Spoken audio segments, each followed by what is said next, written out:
अखंड ज्योति सितंबर 2021। अधिकारों की स्वतंत्रता के परिप्रेक्ष्य में वर्तमान परिस्थितियों की समीक्षा।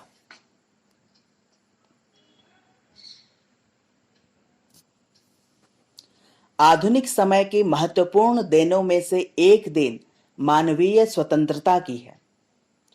सूचना के अधिकार से लेकर मानवाधिकार, समानता के अधिकार से लेकर शिक्षा के अधिकार पर चर्चा करते हुए अनेकों नजर आते हैं। ऐसा माना जाता रहा है कि मनुष्य के मूलभूत अधिकारों में से एक अधिकार हमारी स्वतंत्रता है, और यह सही भी है।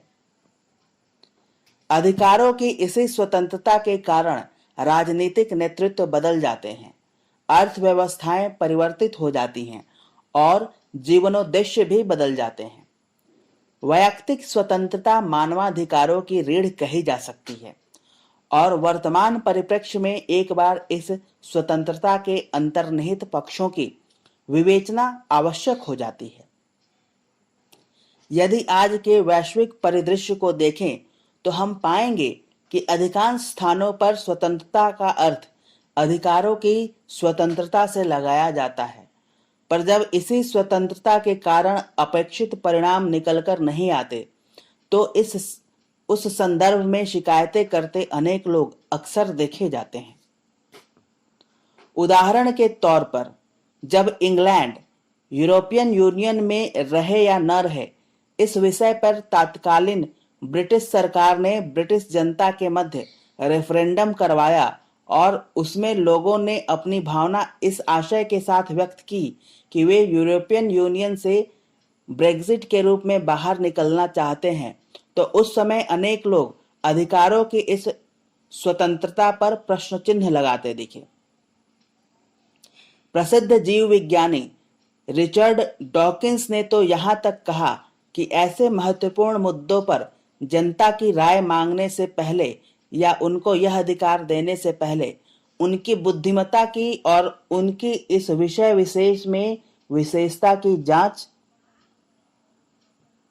लेनी आवश्यक हो जाती है। अनेक लोगों ने इस बिंदु का समर्थन किया कि अधिकारों की स्वतंत्रता देने से पहले यह जांच लेना जरूरी है कि जिनको ये अधिकार दिए जा रहे हैं, क्या वे उस क्षेत्र में सक्षम निर्णय ले पाने की उचित एवं निर्धारित योग्यता रखते हैं या नहीं। उदाहरण के तौर पर, चुनाव प्रक्रिया के समय यदि वोटर को यह पता न हो कि जिस विषय पर चुनाव लड़ा जा रहा है उसके सभी पक्ष क्या हैं और कौन से हैं, तो क्या वो सही व्यक्ति को वोट कर पाएंगे। सत्य तो यह है कि अधिकतर लोग वोट डालते समय भावना का प्रयोग करते हैं। यह देखते हैं कि उनका हृदय किस ओर झुकता है, न कि यह कि राष्ट्रीय नीतियों के परिप्रेक्ष्य में किसका चयन अर्थव्यवस्था से लेकर उन सभी बिंदुओं पर जरूरी होगा। आज की जो वैज्ञानिक शोधें हैं वे इस ओर इशारा करती हैं कि वस्तुतः भावनाएं भी एक तरह का क्रम है, जिन्हें यदि ढंग से जान लिया जाए तो उनको भी अपेक्षित दिशा दे पाना सहजता से संभव हो जाता है। आज के परिप्रेक्ष्य में इस विषय पर चिंतन अत्यंत आवश्यक हो जाता है, क्योंकि आज अनेक लोग वैश्विक समस्याओं के समाधान भावनात्मक आधार पर देते नजर आते हैं, जबकि यह विषय एक विश्लेषणात्मक दिशा निर्देश मांगता है।